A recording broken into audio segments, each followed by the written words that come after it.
Olá, youtubernautas! Sou Larissa Padrão, estou de volta e nos últimos dias alguém já deve ter virado para você e falado que você precisa assistir Bacurau. E hoje eu vim aqui explicar por que você realmente precisa assistir Bacurau. Bacurau é escrito e dirigido por uma dupla, o Kleber Mendonça Filho, um dos diretores brasileiros mais badalados no exterior aí da atualidade, diretor de Som ao Redor e de Aquários, e o Juliano Dornelles, que já tinha trabalhado no design de produção dos filmes anteriores do Kleber também. Testando assim breves comentários sem spoilers para quem não viu e que é uma recomendação, o filme ele realmente merece todo o hype que ele tá tendo, na minha opinião. Ele é extremamente inventivo e ele faz uma mistura, um sincretismo de vários gêneros, então ele é um western, mas ele também é uma ficção científica com vários elementos de um filme de terror, só que ele faz isso de uma maneira muito única, ele coloca uma identidade muito brasileira e especialmente muito nordestina ao filme. Isso faz bastante sentido porque Bacurau tá fazendo uma crítica a algo que todo mundo no mundo inteiro consegue se identificar, então ele está criticando o imperialismo,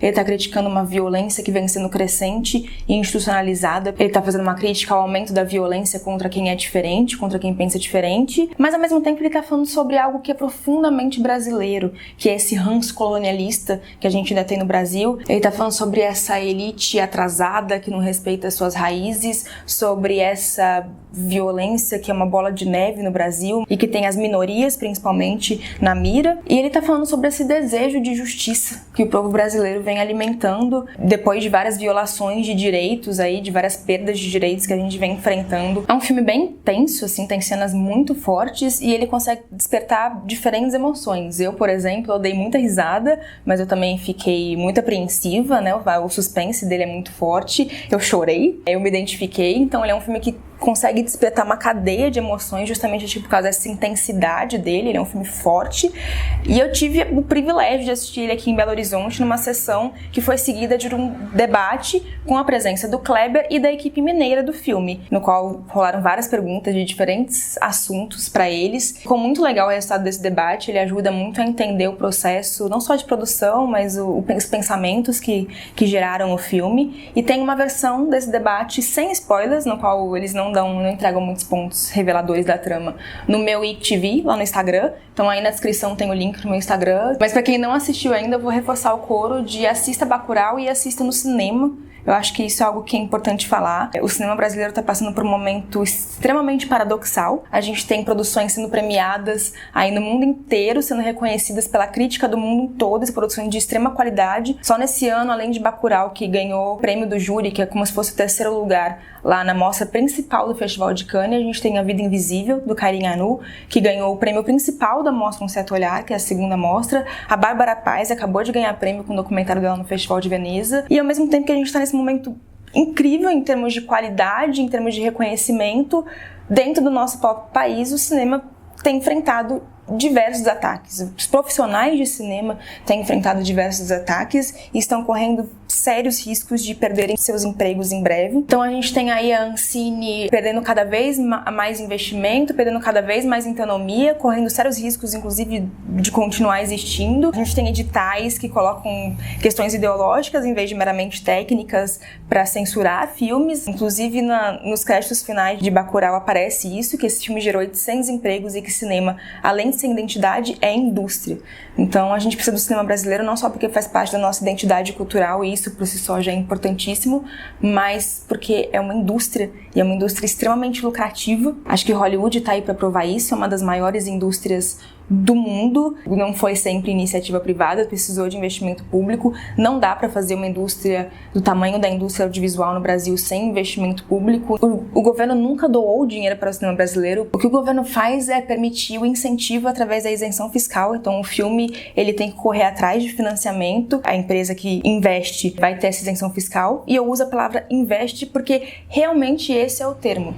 Você investe dinheiro no cinema e esse dinheiro retorna em empregos, retorna em movimentar uma indústria que inclui desde equipamentos, cenografias, a bilheteria, ao consumo final. Então é numericamente provado de que é um investimento. O dinheiro que é colocado através da isenção fiscal retorna em uma quantia muito maior. Então parem de repetir burrices. Nenhum país é soberano sem cultura, então a gente precisa do cinema nacional para garantir a nossa soberania, para garantir a nossa importância, para garantir a nossa existência. Todo mundo precisa de arte, todo mundo precisa de cultura. Então O que eu tenho pra dizer é assistam o máximo de filmes nacionais no cinema que vocês conseguirem, o máximo possível nos próximos anos, porque a gente precisa disso. E agora, você que não assistiu o filme, saia daqui, feche esse vídeo e volte depois de assistir o filme, porque daqui pra frente eu vou entrar com os spoiler. Então, spoiler alert. E pra quem assistiu e ainda tá aí e quer assistir a parte com spoilers, esse debate eu também vou colocar a versão dele completa, na qual aí o Kleber e a equipe eles falam de, pontos chaves, pontos importantes do filme aqui no YouTube. Então, o link para o debate completo, o máximo que eu conseguir gravar possível, está aí na descrição, e assista porque é muito legal, dá uma visão muito bacana e complementar sobre o filme. E aqui seguem os meus comentários com spoilers sobre o filme. Bom, eu falei que o filme ele trata de temas universais, mas que ao mesmo tempo ele tem uma identidade brasileira muito próxima, e eu acho que ele já começa dessa forma, ele já começa indo do macro pro micro, a gente tem uma visão do espaço indo pra Bacurau, e eu achei muito, muito, muito inteligente a decisão de usar a música da Gal Costa, que é o Não Identificado, e que a letra tem trechos que tem tudo a ver com o filme, como por exemplo, eu vou fazer uma canção de amor para lançar um disco voador, minha paixão é de brilhar na noite no céu de uma cidade do interior como um objeto não identificado. E acho que a música também deixa claro que Bacurau é uma declaração de amor dos diretores ao Nordeste, e acho isso muito bonito no filme, no quanto ele respeita o povo nordestino. Então, desde os closes nos rostos nordestinos, que aliás, falando de close nos rostos, é um belo trabalho da fotografia do Pedro Soteiro. A paisagem também, a paisagem do filme, ela é super árida, ela passa essa impressão de sertão mesmo, e parece que Bacurau dá sede, sabe? E até essa questão do sincretismo de gêneros também, que eu já falei, que eu também acho que tem tudo a ver com o Nordeste, que essa é uma declaração de amor ao Nordeste. E não sou só eu que tô falando sobre essa questão de sincretismo de gêneros, nesse debate que eu tô falando, que eu acompanhei, o próprio Kleber, ele menciona o filme, ele fala que o filme é um western, mas ele também fala do filme como uma ficção científica distópica, e eu acho até bem curioso, porque são gêneros que parecem tão opostos, né? E ele conseguiu usar os dois de uma maneira que ficou muito legal. E acho que fica claro que o filme tem elementos de cinema de horror também, acho que principalmente por causa da trilha maravilhosamente tenebrosa do Matheus Alves e Tomás Alves Souza. E o sincretismo, ele tem tudo a ver com o Nordeste, né? Essa região que foi colonizada por diversos povos diferentes, já passaram europeus de todos os tipos lá, povo africano, povo indígena, e você vê isso refletido no Nordeste em tudo, desde os rostos até a paisagem, a arquitetura, a religião, né? O sincretismo religioso lá é muito forte. Então eu acho que faz todo sentido ele pegar e transformar isso em gêneros também, e eu acho que é quase como que um filme antropofágico, né? Porque ele pega gêneros que são super estabelecidos pela cultura norte-americana, como o western e a ficção científica, e ele dá uma cara extremamente brasileira, extremamente nordestina a esses gêneros. A letreira do filme tem aquela cara de filme western, e acho que curioso que ele tem nomes do tipo forasteiro e forasteira, então são os personagens sem nome, e ele brinca com essa coisa de forasteiros, né? Os forasteiros como ameaça, primeiro a ameaça dos forasteiros do Sudeste e depois os próprios gringos. Tem aqueles closes nos olhos no momento de tensão também, que eu acho que eles trabalharam isso de uma maneira que ficou bem bacana. E os elementos de ficção científica também aparecem logo depois, porque a gente vê um letreiro dizendo daqui a alguns anos, então já fica claro que se passa num futuro próximo, mas deixar claro desde esse letreiro que é no sertão também. E eu gosto muito desse começo, porque eu acho que ele tem uma estética bem Mad Max, não o novo, né, o Fury Road, que acho que ele já tem cores mais fortes, mas mais o primeiro, né, um pouco mais essas cores lavadas. Quase um Mad Max do sertão, eu achei esse início do Bacurau. Então aqueles caminhões com containers em cima e a crise da água, né, que torna mais próxima ainda a referência, e a crise da água que eu acho que faz super sentido também para a realidade, né, do filme, que você tá falando de um direito tão básico que tá sendo atacado ali, né, os tiros no caminhão-pipa são extremamente simbólicos. Falando nesses caminhões com containers, tem também os caminhões com as telas, né, os carros têm telas em tudo quanto é lugar, então tem as TVs internas, tem aqueles telões externos, e eu achei isso muito bacana, porque além de, né, de ser essa coisa meio Black Mirror, distopia, mas tem tudo a ver com o povo brasileiro, né? O quanto a gente que é esse povo viciado em televisão, e agora a gente é esse povo que passa o tempo todo na tela do celular, se informando pelo WhatsApp e acreditando em tudo que tá ali, a tela como esse ópio. E eu gosto muito de uma dupla brincadeira que ele faz também, não só com a ficção científica, mas com o quanto a gente tem preconceitos, né? Então, na primeira cena que aparece um disco voador bem tosco, assim, né? Parece aquela coisa de filme B, e a gente tipo, acha estranho, e o moço que aparece na cena também acha estranho, e depois a gente descobre que aquilo é um drone, então ele tá brincando com a ficção científica, e que o cara que tá ali tinha sacado desde o início que era um drone, sabe? Tipo, não é porque ele tá numa cidade daquele tamanho que ele não conhece um drone. Tem elementos do thriller também, como eu já falei, né? Por exemplo, na primeira vez que a gente vê aquelas mortes brutais, né? Que é o carro que tem, inclusive, uma criança morta dentro, e um dos personagens, ele entra na casa, a gente vê que ele sai chocado, a gente vê muito sangue, mas a gente não sabe o que tá acontecendo, então aquela coisa bem suspense mesmo. Ele fala, você não sabe o que eu vi, a gente vai morrer, então a gente fica naquela expectativa, esperando e criando, meu Deus, o que será que ele viu? Ele já vai dando essas pistas desde o início, então quando a Teresa tá chegando na cidade tem um acidente envolvendo caixões, dando dicas do que vai acontecer dali pra frente, né? Aquela triste cena na qual a gente vê uma criança morrer, ele cria uma grande expectativa, aquela cena é extremamente longa e a gente fica, não acredito que isso vai acontecer, não acredito que isso vai acontecer, e acontece. Então a morte choca muito mais por isso também, não só por ser uma morte de uma criança, mas porque ele prolonga. E já que a gente entra nessa cena, eu acho muito legal falar sobre ela, porque eu gosto dessa sequência que se passa à noite, porque ele dá um tom muito fabulesco pra essa parte do filme. Então a gente tem as crianças ali brincando, por exemplo, com máscara de lobisomem e a lua cheia, então ele tá brincando com esses mitos, né, porque a fábula vem disso, de incorporar essa coisa animal numa história fantástica, e ele brinca com essa coisa de máscaras, animais o tempo todo, e esse tão fabulesco, acho que ele tem tudo a ver com isso que ele tá criando, de uma história que parece uma ficção de tão distopia, só que não é, ele tá criticando uma realidade, né? E eu também acho essa sequência muito importante pro filme, porque Bacurau, o significado da palavra é um pássaro de hábitos noturnos, mas também designa um ônibus que só circula à noite, então ele tá muito ligado a essa questão da noite, e é naquela noite que eles preparam a vingança, então aquela noite é essencial para eles. Em algumas regiões também Bacurau é uma expressão usada para falar sobre pessoas negras,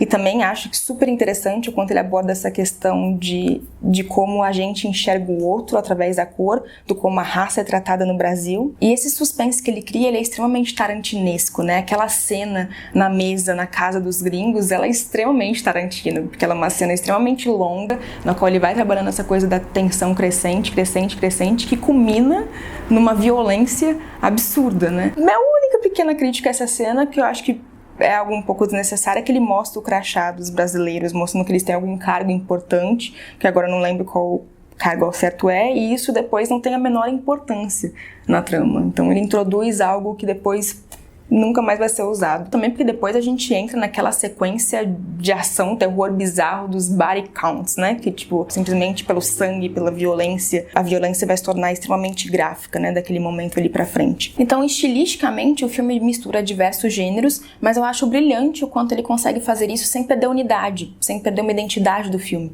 E, de novo, eu acho que isso é muito mérito da fotografia também, que ele dá um pouco mais esse tom, essa unidade, através das cores, através do tom do filme mesmo. Então existe aquela unidade da fotografia, daquele lugar sempre quente, desértico, nublado.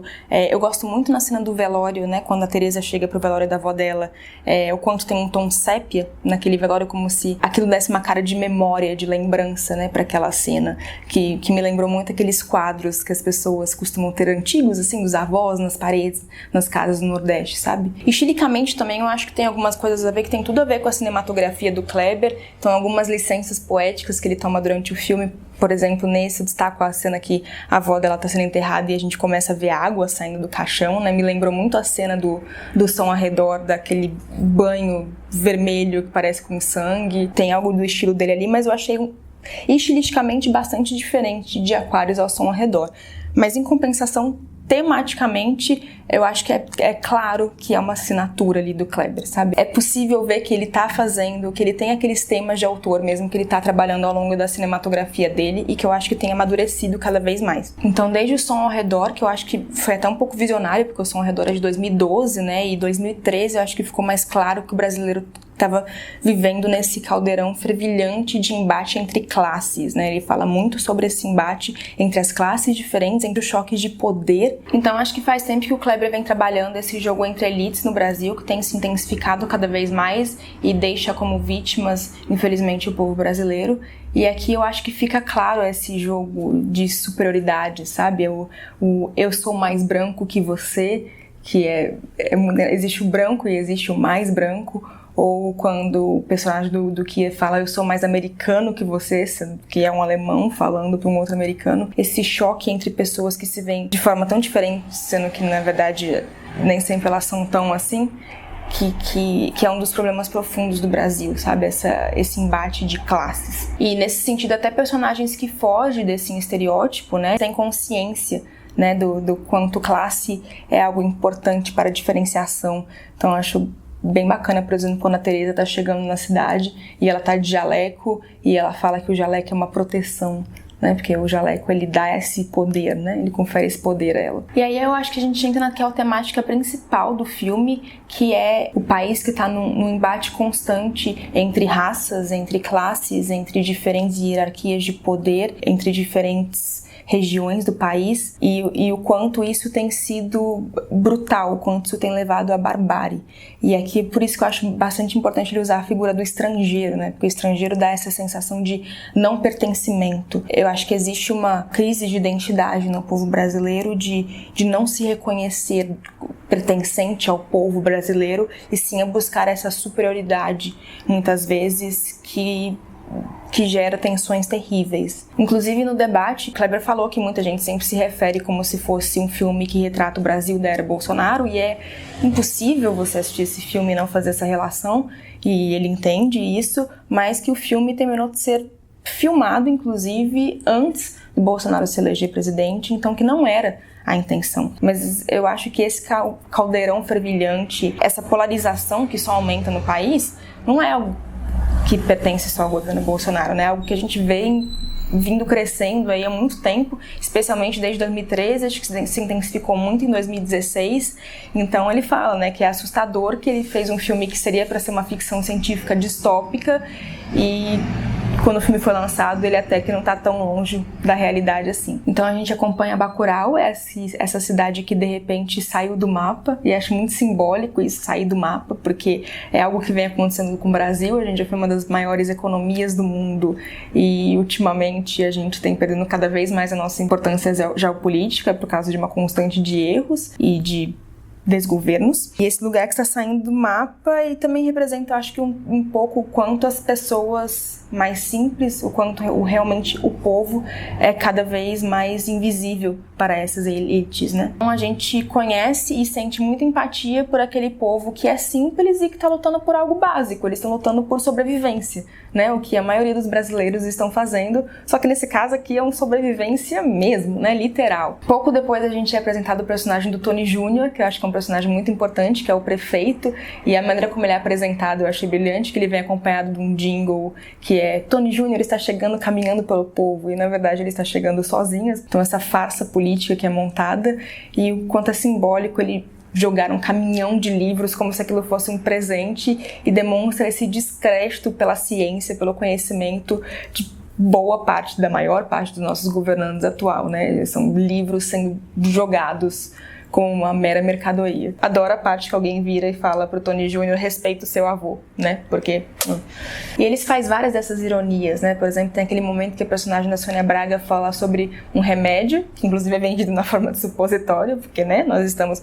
E que é vendido como um analgésico, mas que todo mundo sabe que altera o seu humor, que vicia, que é extremamente maléfico para a saúde, e que é um remédio de tarja preta, mas que está sendo distribuído por aí como se fosse algo benéfico. Então, esse povo que escolhe muitas vezes acreditar em notícias que inclusive sabem que são falsas, que escolhem acreditar nesse falso mito que está sendo criado, que está sendo vendido como uma ideia de cura, né? E em seguida nós somos apresentados para os gringos, né? Os poderosos, as pessoas que estão ali sem dar a mínima importância para aquelas vidas, seguindo apenas os seus propósitos egoístas, né? E acho muito significativo que vários personagens falam, dos gringos falam em vários momentos, que eu vim pelo body count, né? Eu vim pela contagem de corpos. Então é um jogo de poder que brinca com vidas humanas, né? E em relação a isso, o Kleber estabeleceu um paralelo que acho que é super válido no debate, do que ocorreu recentemente do governador do Rio de Janeiro, comemorando mortes, mandando a polícia mirar em cabecinhas que ele supõe que sejam bandidos. A gente tá nesse nível surreal, e também acho que isso fica muito claro quando acontece a morte da criança, que é uma cena extremamente chocante, e o gringo lá vira e fala que ele tava com uma lanterna e eu pensei que era uma arma. E a gente vê esse discurso sendo usado o tempo todo, né? Jovens negros que são mortos por portarem um guarda-chuva, que é confundido com um rifle.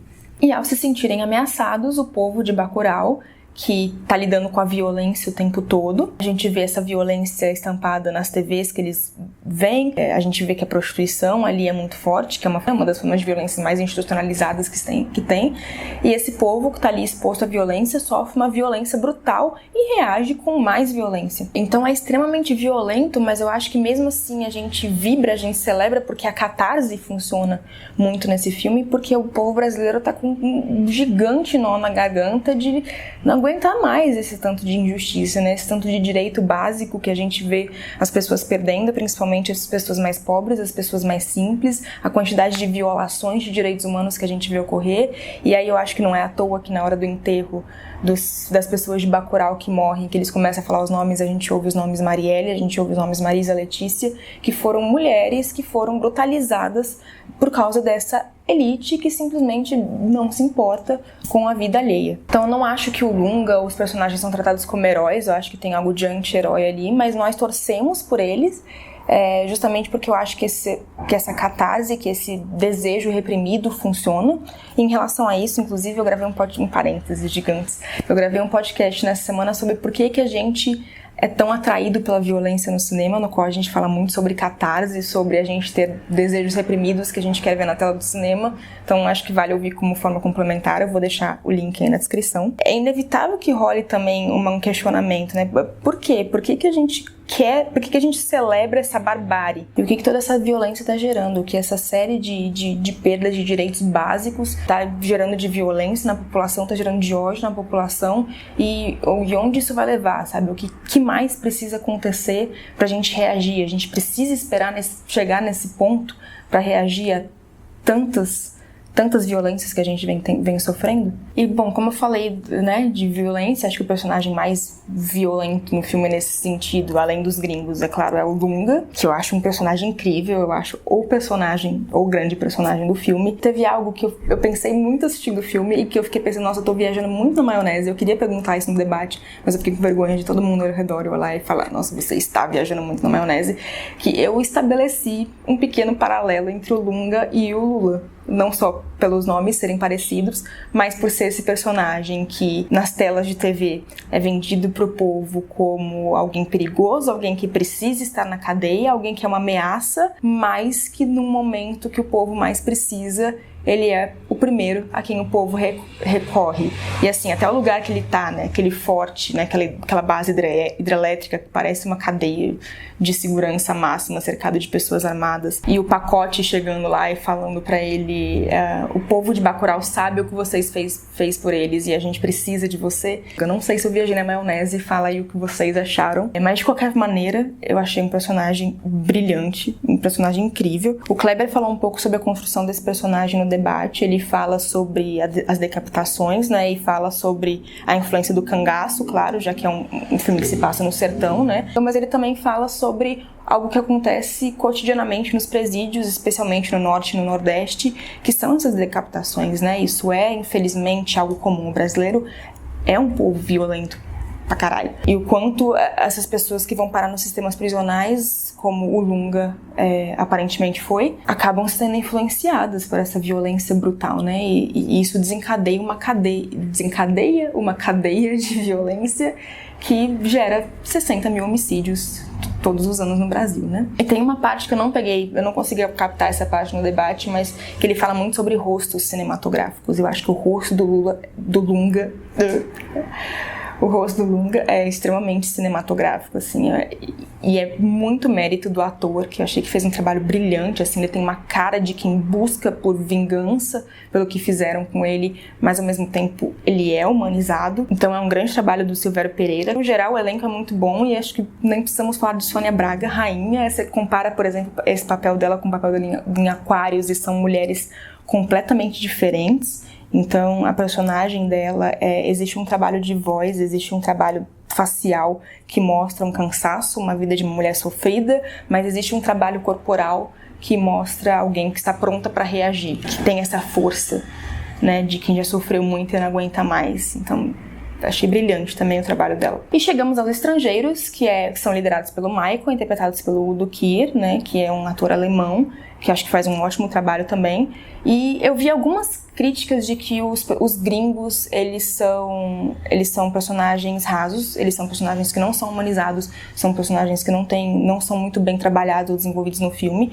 E eu concordo que eles não são, mas eu não concordo com uma crítica em relação a isso, porque eu acho que é super intencional. Primeiro porque é um filme que está tratando de gêneros clássicos. Então, nos gêneros clássicos, a gente tem esses vilões clássicos, né? O Kleber falou sobre isso no debate. E a gente não sabe quais são as motivações deles ao certo. E isso torna tudo um pouco mais assustador, né? Não saber exatamente qual é a motivação do vilão, quando você vai saber, então, quando ele vai parar. Mas os arquétipos para filmes de gênero são importantes. Tematicamente, eu também acho que faz sentido que eles não sejam humanizados, porque eu acho que eles não estão representando indivíduos, eles estão representando essa violência institucionalizada, essa violência que é maior do que isso. Eles estão representando o imperialismo, eles estão representando a ameaça estrangeira, a ameaça de fora, dos forasteiros como um todo. Então, por isso que eu acho que não faz sentido eles serem individualizados, eles terem motivações pessoais, e sim, eles serem tratados realmente como essa figura de ameaça, porque eles representam algo maior do que indivíduos. Eles representam uma elite violenta, um Estado violento, um poder institucionalizado que viola direitos básicos das pessoas todos os dias. E é isso, o filme mexeu muito comigo, eu gostei muito do quanto ele consegue tratar algo que é profundamente brasileiro, mas ao mesmo tempo usando de gêneros clássicos do cinema americano. Muito divertido, gostoso de assistir, mas ao mesmo tempo provoca profundas reflexões. Eu realmente chorei ao final do filme, porque por mais que ele seja extremamente violento e que a catarse funcionou comigo, eu fiquei tipo, meu Deus, isso é muito próximo da realidade. E eu quero saber o que vocês acharam. Então comentem aí. Me siga nas redes sociais também, caso queira comentar os filmes por lá também. Esses links estão todos aí. Se inscrevam aqui no canal, compartilhem esse vídeo, recomendem o canal para outras pessoas também, ajudem o canal a crescer. Não deixem de assistir o debate que eu falei. Infelizmente a parte técnica do debate tá meio ruim, porque eu gravei com meu celular, editei com meu celular, era o que eu tinha ali na mão. Tente assistir porque ficou bem legal. E volto sempre!